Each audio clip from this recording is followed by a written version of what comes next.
अस्सलाम वालेकुम। First year physics की पिछली वीडियो के अंदर हमने चैप्टर नंबर 3 जो था वो ख़त्म किया था और फिर आज से हम लोग एक नए चैप्टर का आगाज़ करने जा रहे हैं जो कि chapter number 4 motion in 2 dimension है। और फिर आज इस चैप्टर का लेक्चर नंबर 1 जो है वो हम लोग कंडक्ट करेंगे, जिसके अंदर छोटा सा इंट्रोडक्शन इस चैप्टर का कि ये चैप्टर कितने पोर्शन के अंदर डिवाइडेड है और इसके अंदर हम लोग क्या क्या चीज़ें जो है वो आगे पढ़ने जा रहे हैं।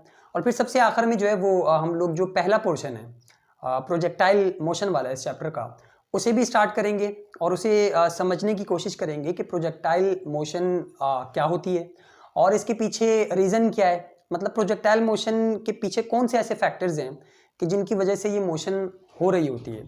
और फिर कुछ एजम्पशंस भी हैं कि प्रोजेक्टाइल मोशन कब कब किन किन सूरत में जो है वो पॉसिबल होती है, जिसे हम लोग जो है वो एजम्पशंस बोलते हैं।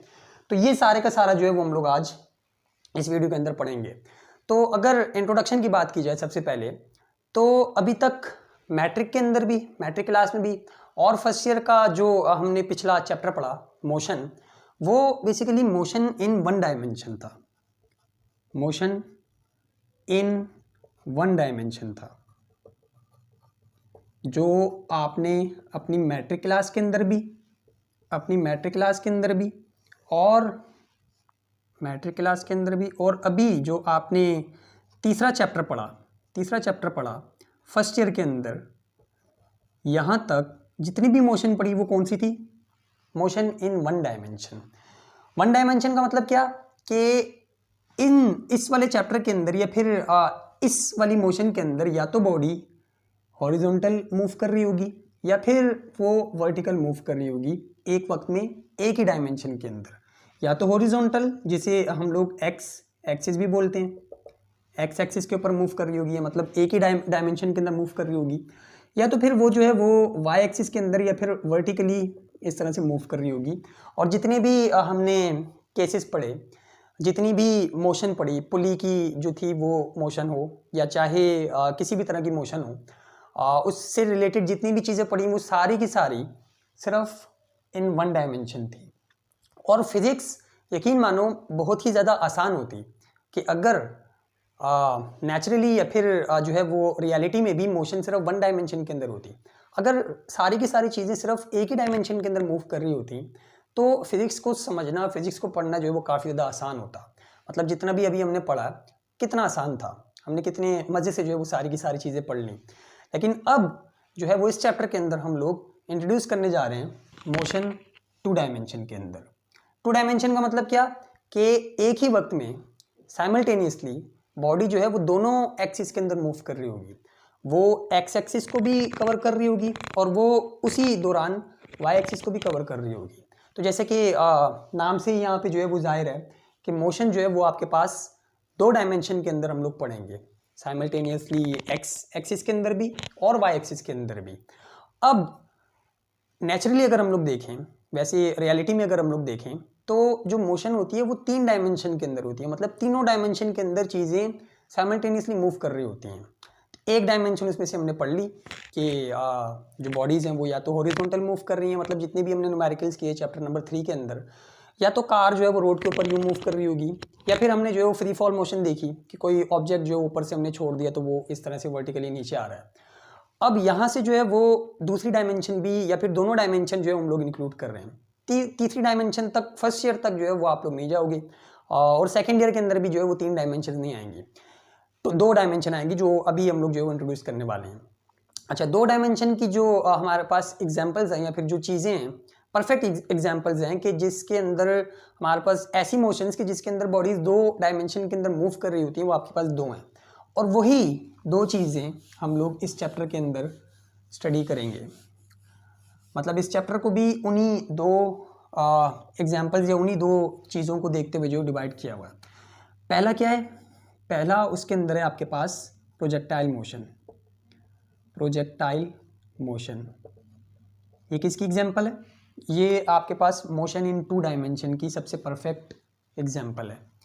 Motion projectile motion in 2 dimension की जो है ये आपके पास एग्जांपल है 2D की। और दूसरी जो है वो आपके पास सर्कुलर मोशन है। सर्कुलर मोशन, जो सर्कुलर मोशन होती है वो भी 2 डायमेंशन के अंदर ही होती है। और इस चैप्टर को भी, चैप्टर नंबर 4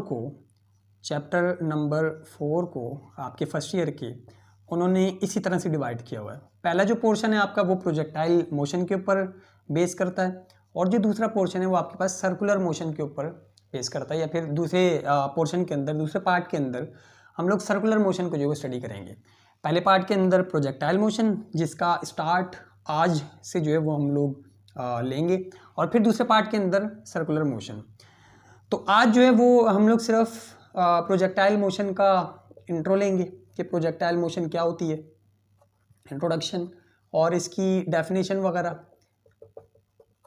और साथ ही साथ जो है वो एजम्पशंस और जो आपके पास कॉन्सेप्ट्स हैं इसके वो समझेंगे, एजम्पशंस।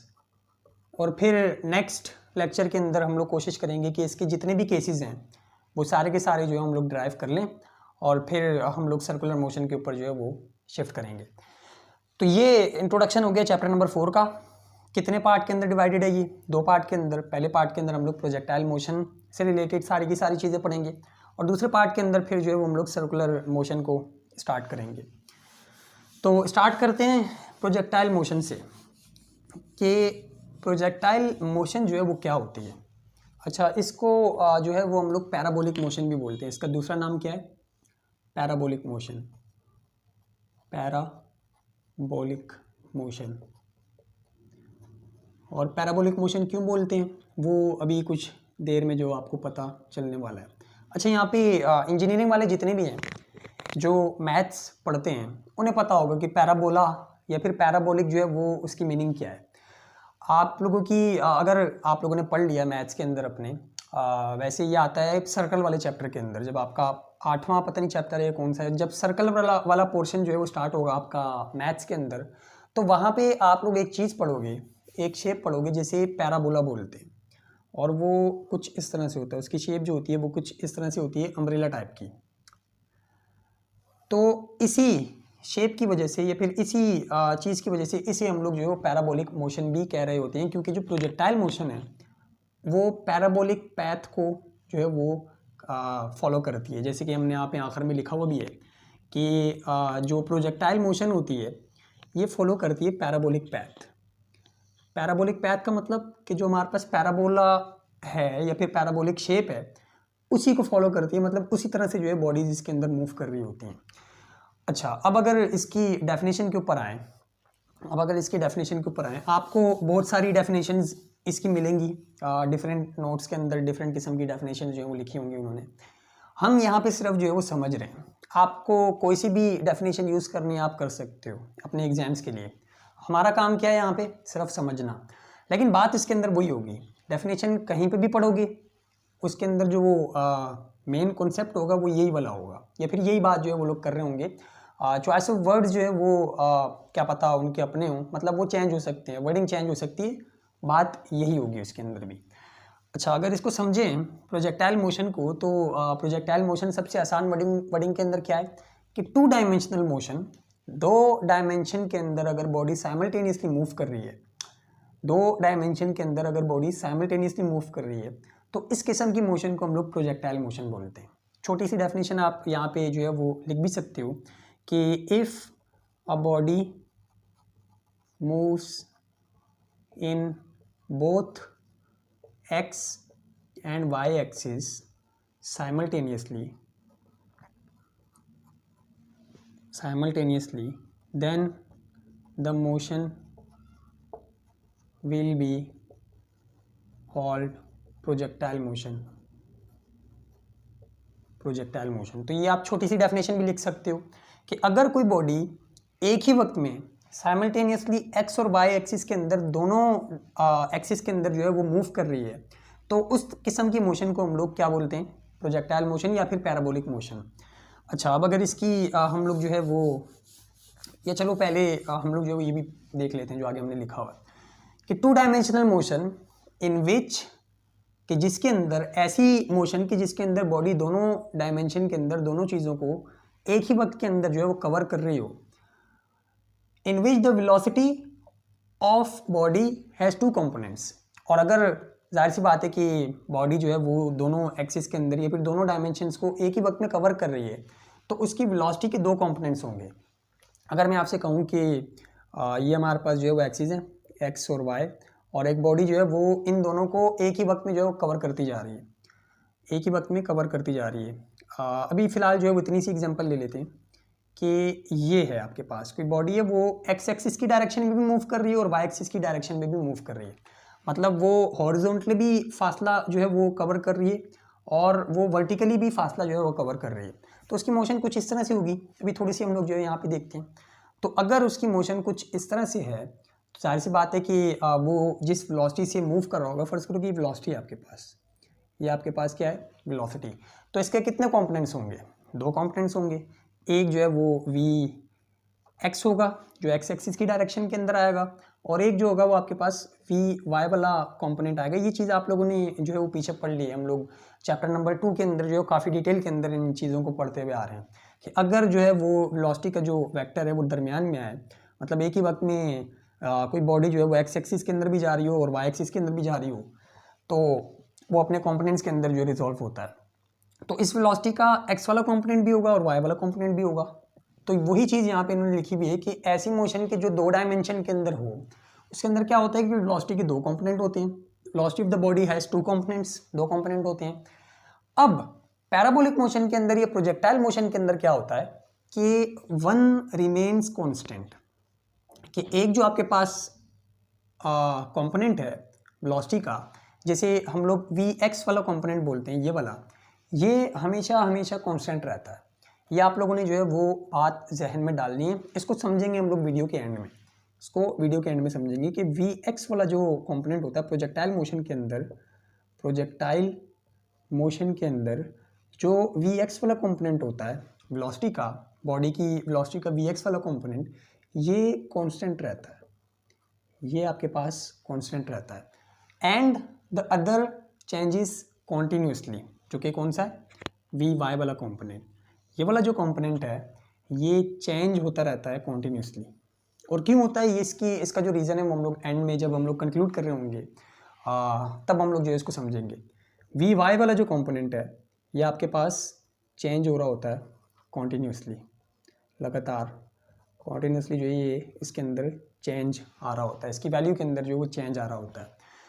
तो अब अगर डेफिनेशन को हम लोग दोहराएं, और फिर अभी भी जो है वो मुझे पता है कि काफ़ी ज़्यादा कन्फ्यूजन होगी, आप लोगों के जहन में जो है क्वेश्चन आ रहे होंगे कि कैसे कोई बॉडी जो है वो एक्स एक्सिस के अंदर भी और वाई एक्सिस के अंदर भी जो है वो एक साथ मूव कर सकती है।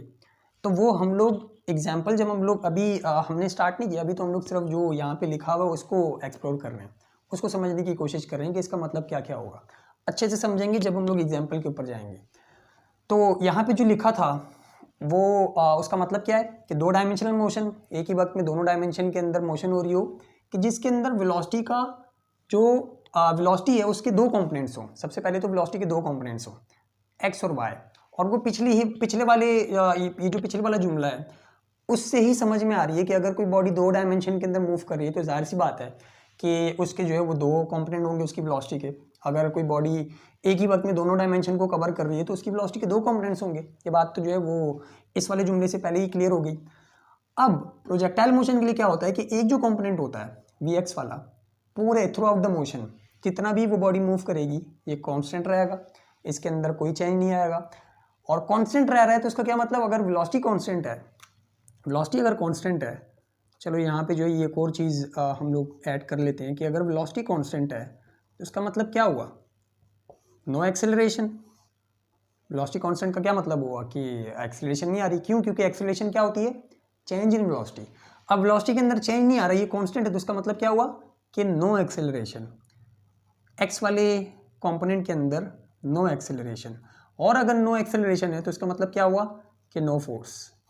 इसका मतलब हम लोगों ने रूट कॉज एनालिसिस की और उससे हमें क्या पता लगा कि वेलोसिटी का जो वाई वाला कंपोनेंट है, एक्स वाला कंपोनेंट है, ये कांस्टेंट है। कांस्टेंट का मतलब क्या हुआ कि एक्सेलरेशन इसके अंदर नहीं प्रोड्यूस होगी, और एक्सेलरेशन प्रोड्यूस नहीं हो रही तो इसका क्या मतलब कि इसके ऊपर कोई भी एक्सटर्नल फोर्स एक्ट नहीं कर रही होगी। ये बात आपको जो है वो वीडियो के एंड के अंदर समझ में भी आ जाएगी। अच्छा, अब अगर हम लोग वाई वाले को देखें तो वाई वाला जो कंपोनेंट है वो क्या बता रहा है कि ये चेंज हो रहा है, वेलोसिटी उसकी चेंज हो रही है। वेलोसिटी चेंज हो रही है तो इसका क्या मतलब हुआ, वेलोसिटी अगर चेंज हो रही है तो इसका क्या मतलब हुआ कि एक्सेलरेशन होगी, और अगर एक्सेलरेशन होगी तो इसका मतलब क्या हुआ कि यहाँ पे आपके पास फोर्स होगी। तो इसका मतलब क्या हुआ कि एक्स वाला जो कंपोनेंट है, मतलब जो हॉरिजॉन्टल डायरेक्शन है, इस डायरेक्शन के अंदर कोई भी एक्सटर्नल फोर्स नहीं होगी कि जो इसको अफेक्ट कर रही हो एक्स वाले कंपोनेंट को। और वाई वाले कंपोनेंट के अंदर क्या होगा कि एक फोर्स होगी, एक फोर्स होगी कि जो उसके अंदर एक्सेलरेशन प्रोड्यूस कर रही होगी, यानी कि उसकी वेलोसिटी को चेंज कर रही होगी कॉन्टिन्यूसली। तो जब हम लोग कंक्लूड करेंगे ये सारी की सारी बातें जो आपको अच्छे से समझ में आ जाएंगी। अभी सिर्फ जो है वो आपके जहन में लाने का जो मकसद था वो ये था कि आपके जहन में सवाल बैठ जाए कि यार ऐसा क्यों हो रहा है, मतलब क्या होगा, क्यूरियोसिटी जो है आपकी बढ़ेगी इससे। ठीक है, तो ये हमने जो है वो डायरेक्टेड डाउन, अच्छा मैंने ये भी मिटा दिया, डायरेक्टेड डाउनवर्ड, डायरेक्टेड डाउनवर्ड। अच्छा, जो हमने डेफिनेशन थी वो समझ ली सिर्फ इतना ही था डेफिनेशन के अंदर। अब समझते हैं कि प्रोजेक्टाइल मोशन होती क्या है एग्जांपल्स के ज़रिए से। सबसे पहली जो एग्जांपल है वो आपको दी हुई है जंपिंग एनिमल। एक जो आपके पास जानवर है वो जंप कर रहा है, उसको इमेजिन करें कि उसकी जो मोशन है वो किस तरह से होती है। फिर आपके पास object thrown horizontally from a window, कोई ऑब्जेक्ट विंडो से जो है वो हम लोग थ्रो करते हैं इस तरह से, उसकी जो है वो मोशन किस तरह से होती है वो अपने जहन में आप जो है वो रिकॉल करें। फुटबॉल किक बाय फुटबॉलर, एक जो फुटबॉलर है वो किक मारता है अगर किसी फुटबॉल को, तो वो किस तरह से जो है मूव करती है। इसी तरह missile launch by launcher, missile को जब हम लोग लॉन्च करते हैं तो उसकी जो मोशन है वो किस तरह से होती है। तो तीनों के अंदर, इन तीनों के अंदर ये वाली और ये वाली आपके जहन में जो तस्वीर बन रही होगी, आपके जहन में जो शेप बन रही होगी वो मैं यहाँ पे बनाने की कोशिश करता हूँ। फ़र्ज़ करो कि ये ग्राउंड है ठीक है। सबसे पहले अगर जंपिंग एनिमल की बात करें तो एनिमल किस तरह से जंप करता है, यहाँ से स्टार्ट होता है और करते करते यूँ नीचे आ जाता है, कुछ इसी तरह से जो है वो मोशन होती है एनिमल अगर जंप कर रहा हो। और अगर फुटबॉल की एग्जांपल लें तो यहाँ पे फ़र्ज़ करो कि फुटबॉल पड़ा हुआ है और एक फुटबॉलर आया, उसने यहाँ से जो है फुटबॉल को किक किया, तो जो फुटबॉल है वो भी कुछ इस तरह से जो है मूव करेगा, कुछ इस तरह से मूव करेगा, फिर यहाँ पे जाके जो है वो रेस्ट के अंदर आ जाएगा। और मिज़ाइल की अगर एग्जांपल लें कि मिज़ाइल को फ़र्ज़ करो कि लॉन्च किया है, तो ये इनिशियल पॉइंट है, यहाँ से जो है हमने एंगल बनाया एक्स एक्सिस के साथ कुछ, और मिज़ाइल को जो है वो लॉन्च कर दिया। तो लॉन्च करने के बाद जो मिज़ाइल की हमारे पास मोशन होगी वो भी कुछ इसी तरह से होगी। तो इसका मतलब क्या हुआ कि हमारे पास जो मोशन है वो कुछ इस तरह की आ रही है। अच्छा, ये वाली जो एग्जांपल है दूसरी वाली, वो हाफ के अंदर आती है, हाफ प्रोजेक्टाइल के अंदर। मतलब ये कि ये आपके पास जो है विंडो है और आपने यहाँ से जो है वो कोई ऑब्जेक्ट थ्रो किया और ये जो था वो ग्राउंड था, तो वो ऑब्जेक्ट जो है वो किस तरह से जाता है, कुछ इस तरह से। इसे हम लोग हाफ प्रोजेक्टाइल मोशन बोलते हैं। मतलब होती तो यही वाली मोशन है कम्प्लीटली, लेकिन वो हाफ से स्टार्ट होती है। मतलब यहाँ से इसको अगर हम लोग आधा कर दें, इसको हम लोग आधा कर दें तो आधी प्रोजेक्टाइल मोशन होती है वो। एग्जाम्पल में था तो यहाँ पे हमने लिख दिया। वैसे ओवरऑल या फिर पूरी जो मोशन है वो इस तरह की होती है। अब इसे पैराबोलिक मोशन क्यों बोलते हैं, क्योंकि ये पैराबोला जो है वो हमारे पास जो शेप है उसको फॉलो करता है, उसी तरह से जो है मूव कर रहा होता है, तो तभी इसका नाम जो है हमने क्या रखा हुआ है, पैराबोलिक मोशन, या फिर इसे हम लोग प्रोजेक्टाइल मोशन भी बोल रहे होते हैं। अच्छा, इसके अंदर काफ़ी सारे फैक्टर्स भी होते हैं जो जब हम लोग केसेस को सॉल्व कर रहे होंगे। अब इसके अंदर हम लोग करेंगे क्या क्या, इसके अंदर क्या क्या हम लोग करेंगे सवाल के अंदर, या फिर आपको जो गिवन चीज़ें होती हैं वो क्या क्या होती हैं कि हमने किसी चीज़ को इतनी वेलोसिटी के साथ रिलीज़ किया, या फिर कोई फुटबॉल थी उसको इतनी वेलोसिटी के साथ इनिशियल वेलोसिटी के साथ जो है वो यहाँ से रिलीज़ किया है, और उसका जो एंगल था ग्राउंड के साथ वो कुछ इस तरह से था। मतलब कोई भी एंगल आपको दिया हुआ कि हमने कोई चीज़, कोई मिज़ाइल, कोई फुटबॉल, कोई बॉल इतने एंगल के ऊपर ज़मीन से रखी और उसको इतनी वेलोसिटी के साथ जो है वो रिलीज़ किया, तो आपके पास काफ़ी सारे आगे केसेस हैं कि बताओ वो बॉडी कितने दूर जाके गिरेगी, रेंज निकाल के बताओ।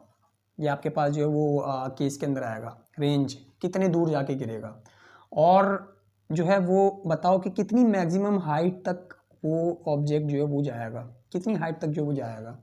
और यहाँ से लेकर यहाँ तक उसको कितना टाइम लगेगा, यहाँ से लेकर यहाँ तक उसको कितना टाइम लगेगा, इसको हम लोग T1 बोलते हैं। मैक्सिमम हाइट तक पहुँचने के लिए उसको कितना टाइम लगेगा।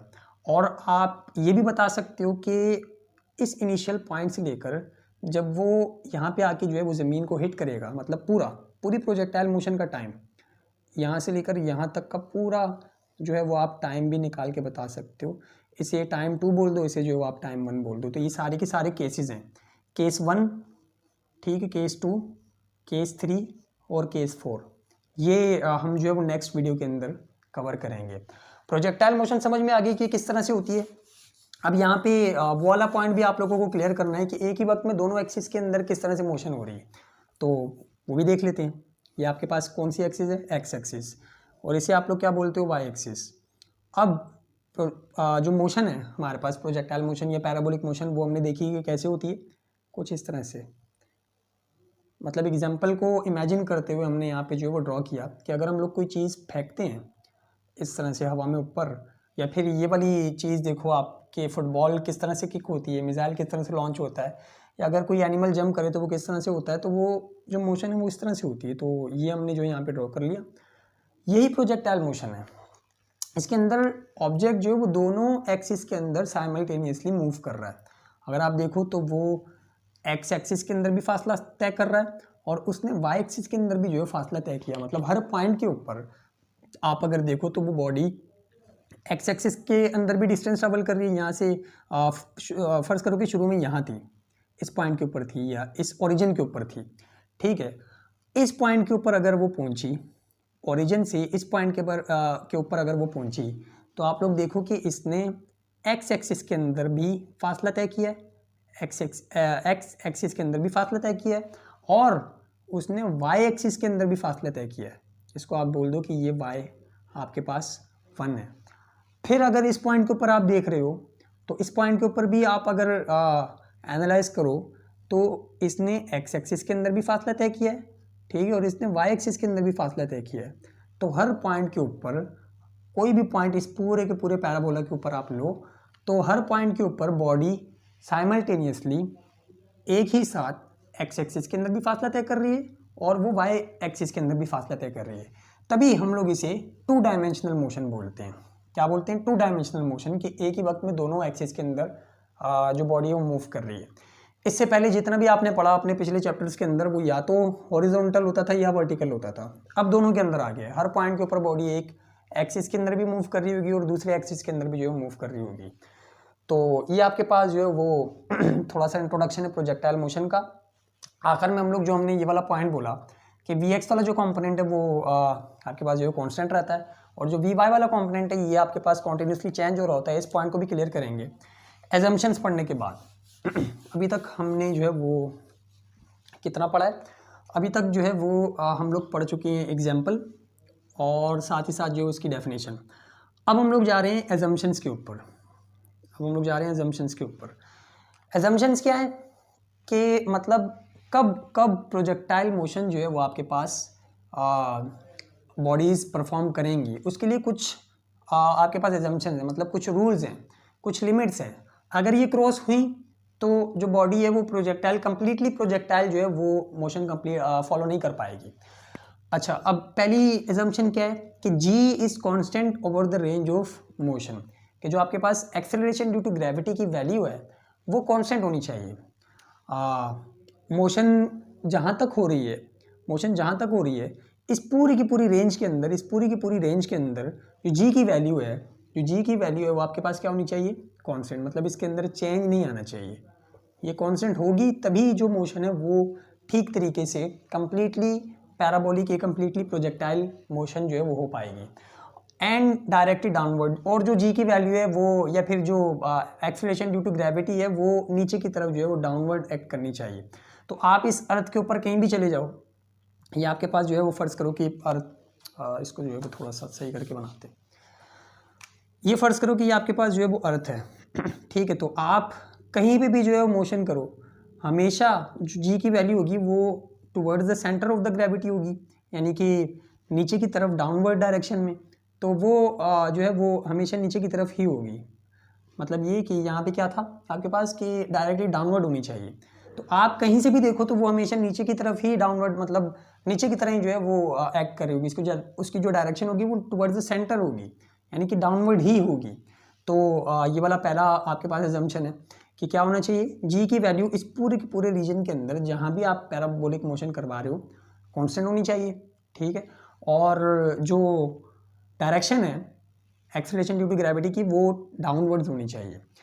अब ऐसा लाजमी नहीं है कि ये सारी की सारी चीज़ें जो हम लोग यहाँ पे एजम्पशन में पढ़ रहे हैं वो असल में भी हों, असल में चेंज भी हो सकती हैं। और असल में अगर आप लोग जो है वो देखो कि लंबी रेंजेस के अंदर जब हम लोग मिसाइल वगैरह लॉन्च करते हैं तो ये जो एजम्पशंस हैं ये टूट जाती हैं, मतलब ख़राब हो जाती हैं। ये जो है वो जो बॉडी है, जो मिसाइल है, वो फॉलो नहीं करता है इनको। अगर हम लोग अर्थ से काफ़ी ज़्यादा दूर चले जाएं तो जाहिर सी बात है कि जो जी की वैल्यू वो आस्ते आस्ते कम होती जाएगी। आप लोग पढ़ के आए हुए हो, जी की वैल्यू आस्ते आस्ते कम होती जाएगी। तो ऐसा लाजमी नहीं कि रियल लाइफ के अंदर भी जो है ये सारी की सारी एजम्पशन फुलफिल हों, लेकिन क्योंकि हम लोग जो है वो आइडियल कंडीशन के ऊपर चीज़ों को पढ़ रहे होते हैं, तो ये समझ लो कि आइडियल कंडीशन है। जैसे आप लोग बॉयल्स लॉ या केमिस्ट्री वगैरह के अंदर पढ़ते हुए आए हो कि हमारे पास एक आइडियल गैस है, उसी के ऊपर बेस करते हुए जो हम लोग अपनी जितनी भी स्टडी उसको कर रहे होते हैं। या फिर आपके पास एक आइडियल कंडीशन अपनी भी होती है कि 100% जो है वो आप लोग 100% के लिए आप लोग तैयारी कर रहे होते हो, लेकिन 100% तक पहुंच तो नहीं सकते ना रियल लाइफ के अंदर। तकरीबन 90s के अंदर आप जो है वो पहुँचते हो, 100% कोई भी अचीव नहीं कर सकता, ये एक फैक्ट है। तो यहाँ पे भी जो हम लोग एजम्पशंस पढ़ रहे हैं ये बनाई गई हैं आइडियली, मतलब आपको जो है ये फॉलो करनी है। अगर फॉलो करोगे, जितना ज़्यादा जो है ये चीज़ फॉलो होगी, उतना ज़्यादा परफेक्ट जो मोशन है पैराबोलिक या फिर प्रोजेक्टाइल वो आपके पास होगी। अगर इसके करीब करीब मतलब इसके अंदर थोड़ा बहुत फ़र्क आया तो फिर आपका जो आपकी जो मोशन है उसके अंदर भी थोड़ा बहुत फ़र्क आएगा। तो ये आइडियली है। पहला क्या है कि जी कांस्टेंट होना चाहिए पूरी रेंज के अंदर, और जो उसकी डायरेक्शन है वो डाउनवर्ड की तरफ होनी चाहिए। Effect of air resistance is negligible. Effect of air resistance is negligible कि आपके पास जो एयर रेजिस्टेंस की वैल्यू होती है वो आपने निग्लिजिबल करनी है। मतलब एयर की जो फ्रिक्शन है उसे आप लोगों ने भूल जाना है। मतलब आप लोगों ने ये एज्यूम करना है कि जो हमारे पास एयर है वो फ्रिक्शन जो है वो प्रोड्यूस ही नहीं कर रही, उसकी फ्रिक्शन की वजह से कोई इफेक्ट नहीं पड़ रहा हमारे पास पैराबोलिक मोशन के अंदर। मतलब ये एजम्पशंस किस के लिए हम लोग पढ़ रहे हैं, आगे जितने भी हम लोग केसेस करेंगे उसके अंदर जितनी इक्वेशंस वगैरह ड्राइव करके लेके आएंगे और जो हम लोग न्यूमेरिकल्स वगैरह सॉल्व करेंगे उसके अंदर जो हमें आंसर्स मिलते हैं ना, उसके अंदर ये वाली सारी चीज़ें जो है अप्लाई हो रही होती है। मतलब इनको हम लोग यूज़ कर रहे होते हैं कि एयर का जो है वो कोई भी इफेक्ट उस बॉडी के ऊपर नहीं होगा, जबकि असल में रियल लाइफ के अंदर ऐसा होता है। आप बाइक के ऊपर जा रहे हो तो आपको बाइक के ऊपर जो है वो एयर रेजिस्टेंस का अच्छा खासा पता लग रहा होता है। तो इतना दूर ऊपर आप जो है मिसाइल अगर लॉन्च करो या फिर कोई चीज़ इस तरह से फेंको तो जाहिर सी बात है कि उसको एयर तो अफेक्ट करेगी। लेकिन आइडियली हम लोग क्या सोच के जो है स्टडी कर रहे हैं कि जो एयर है वो निग्लिजिबल है। फिर rotation of earth does not affect the motion.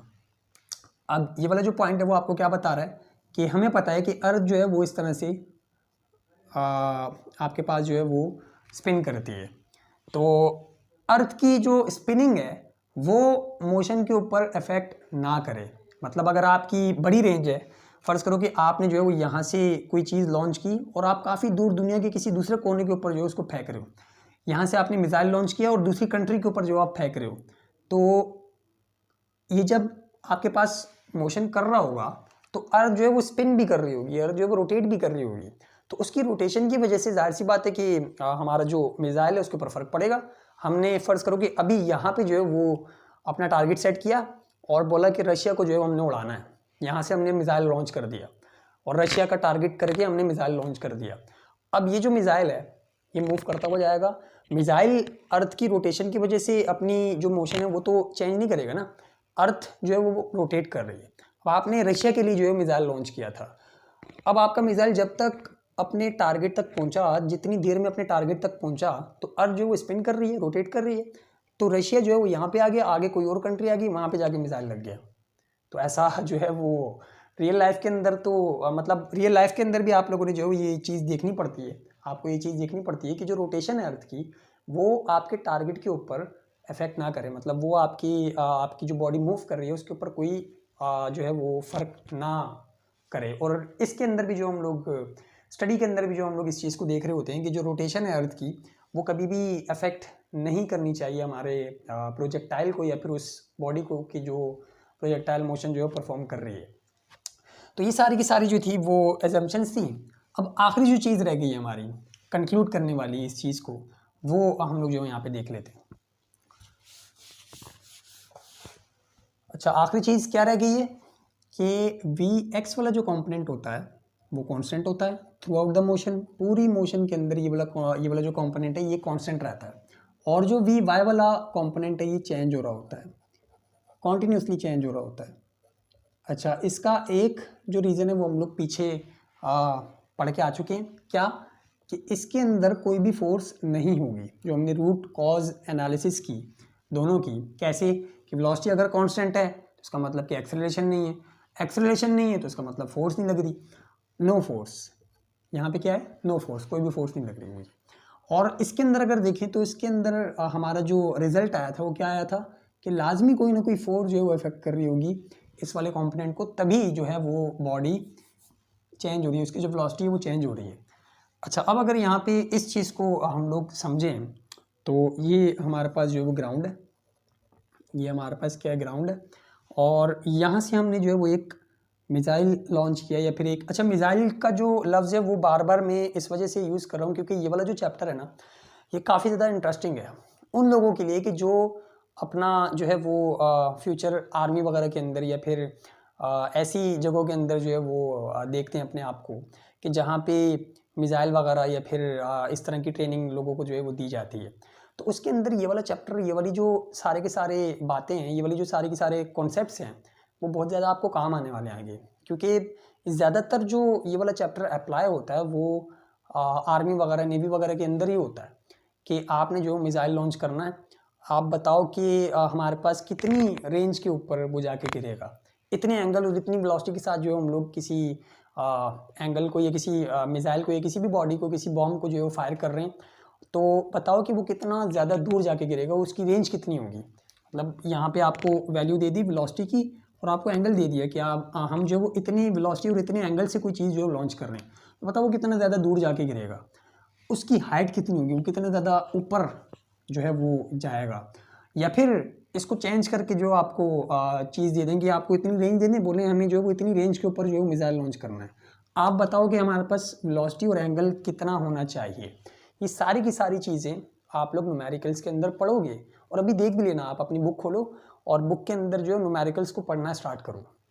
उसके अंदर आपसे जो सवाल उन्होंने पूछे हैं वो यही पूछे हुए और इसी चीज़ को लेते हुए पूछे हुए हैं कि आपके पास एक जो है वो तोप है और उससे हमने जो है वो बॉम्ब फायर किया है, तो बताओ वो कितना ज़्यादा दूर जाके गिरेगा। या फिर इसी तरह की जो प्रॉब्लम्स है वो, मतलब काफ़ी मज़े का चैप्टर है, आपको मज़ा आएगा इसके अंदर। तो तभी मैं मिसाइल वगैरह का जो नाम है वो यहाँ पे इस्तेमाल कर रहा हूँ।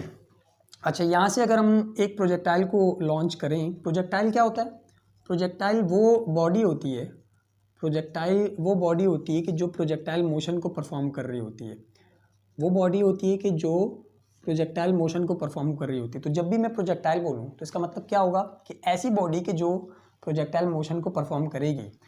अच्छा, तो अगर यहाँ से मैं एक प्रोजेक्टाइल लॉन्च करूँ तो हमें पता है कि वो किस तरह से मूव करेगा और वो कहाँ पे जाके गिरेगा, इस तरह से, मतलब उसकी जो मोशन होगी वो कुछ इस तरह की होगी, पैराबोलिक मोशन, जैसे हम लोग पैराबोलिक मोशन बोलते हैं। अच्छा, अब अगर यहाँ पे हम लोग देखें तो ये आपके पास क्या है, वाई एक्सिस, और ये आपके पास क्या है, ग्राउंड, जिसको हमने लिया हुआ है वो एक्स एक्सिस के ऊपर।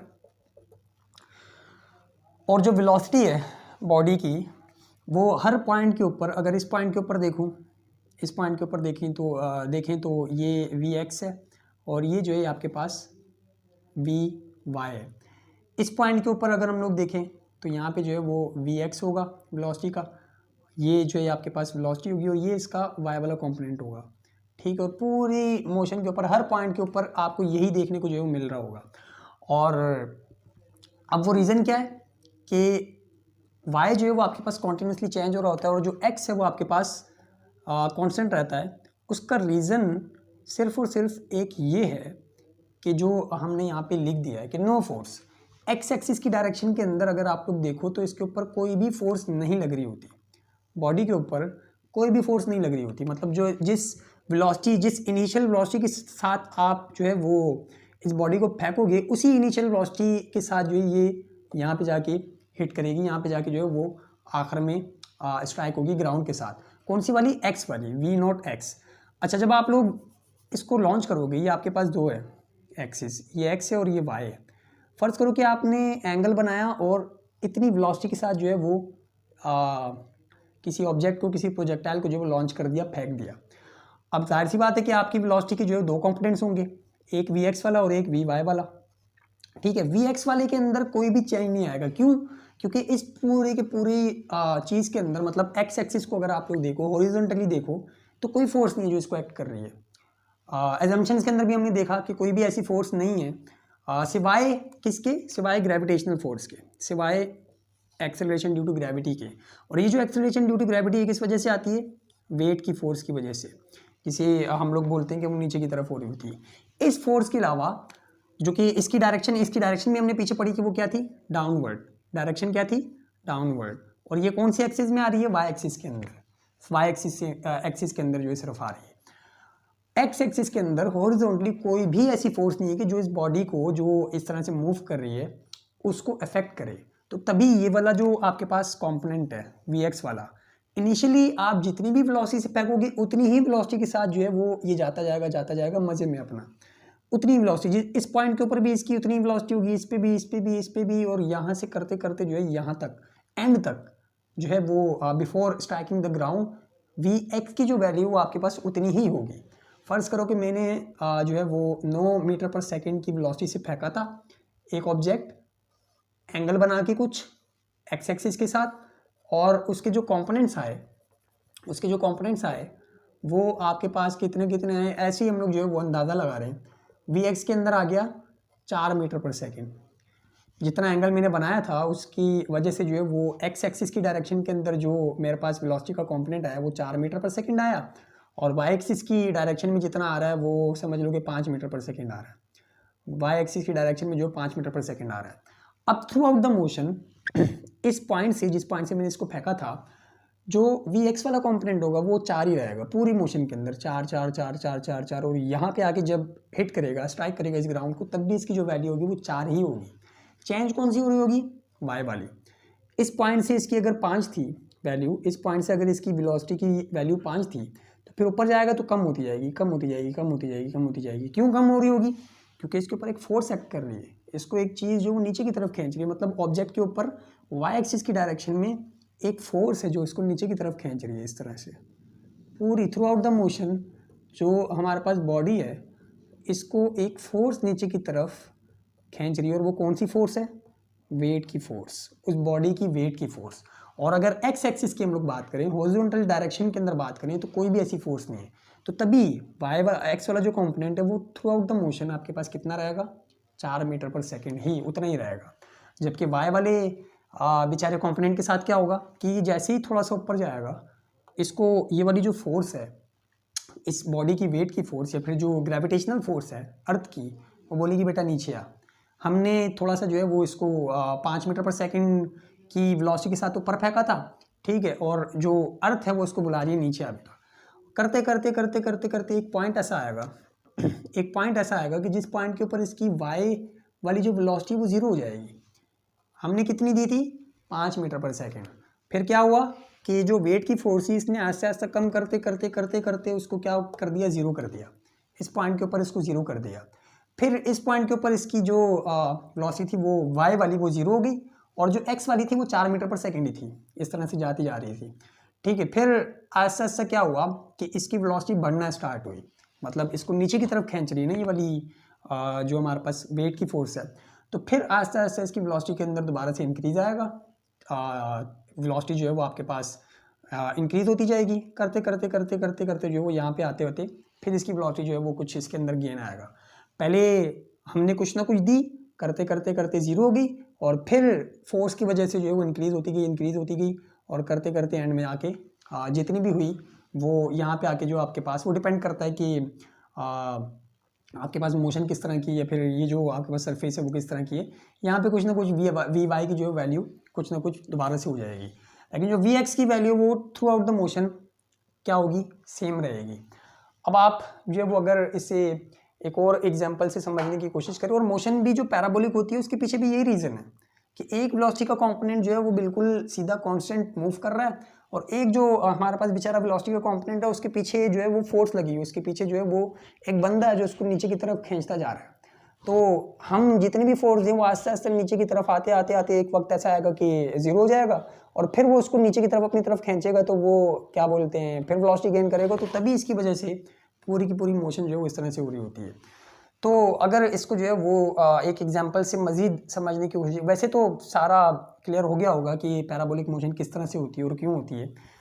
आखिरी अगर एग्जांपल से इसको समझने की कोशिश करें तो हम जो है वो एंगल के साथ दे रहे होते हैं ना वेलोसिटी, कुछ इस तरह से इस डायरेक्शन के अंदर। ये आपके पास वेलोसिटी है 9 मीटर पर सेकेंड, ठीक है। वो क्या होती है, डिवाइड हो जाती है। क्यों? क्योंकि एंगल बन रहा है एक्स एक्सिस के साथ। चार इधर चली जाती है, चार इधर चली जाती है। अब आप बीच वाली को भूल जाओ, बीच वाली वेलोसिटी को भूल जाओ, मेन वाली जो है कंपोनेंट्स को देखो, कंपोनेंट्स को देखो, और इस तरह से समझो कि जो बॉडी है एक बंदा उसको यूं खींच रहा है, एक बंदा ऊपर की तरफ खींच रहा है। तो जाहिर सी बात है वो कुछ इस डायरेक्शन के अंदर जाएगा, एक यूं खींच रहा है, एक जो है वो यूं खींच रहा है। जाहिर सी बात है कि जो बॉडी है वो कुछ इस तरह से जाएगी। इस वाली बॉडी के ऊपर कोई रिस्ट्रिक्शन नहीं है, कोई इसको रोक टोक नहीं है, ये इसी तरह से खींचता हुआ लेके जा रहा है। और ये वाला जो आपके पास कंपोनेंट है इसको लगातार नीचे की तरफ से जो है वो कोई बंदा अपनी तरफ जो है यूं खींच रहा है। तो उसकी वजह से एक वक्त ऐसा आएगा कि हमने जितनी भी इसको वेलोसिटी दी होगी वो एक वक्त पे आके ख़त्म हो जाएगी, और फिर आस्ते आस्ते जो है वो इंक्रीज आएगी, वो डाउनवर्ड डायरेक्शन के अंदर जो है मूव करना स्टार्ट कर देगा। तो इस वजह से आपके पास जो है ये पैराबोलिक मोशन या फिर प्रोजेक्टाइल मोशन जो है वो हो रही होती है।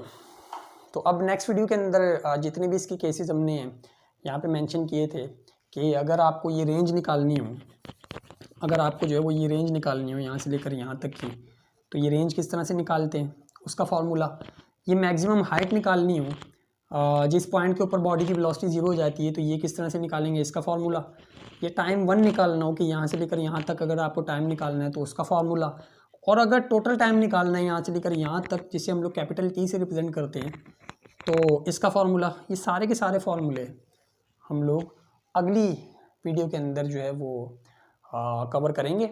और फिर अपना जो दूसरा पार्ट है, दूसरा पोर्शन है सर्कुलर मोशन, उसके ऊपर जंप करेंगे। तो आज के लिए इतना ही, मिलते हैं फिर अगली वीडियो में, तब तक के लिए अल्लाह हाफिज़।